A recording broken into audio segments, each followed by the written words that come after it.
महंगाई और कात कंट्रोल करने का वाहिद तरीका। मशहूर वाक़या है कि अल्लाह ने हज़रत मूसा अलैहिस्सलाम से कहा, ए मूसा, कात आने वाला है, अपनी कौम से कहो कि तैयार रहो।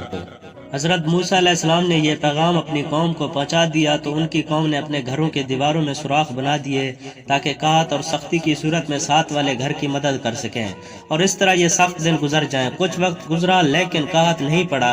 हज़रत मूसा अलैहिस्सलाम ने अल्लाह ताला से वजह पूछी तो जवाब मिला कि तुम्हारी कौम ने आपस में एक दूसरे पर रहम किया, तो मैं क्यों ना उन पर रहम करूं, इसलिए काहत नाजिल नहीं किया।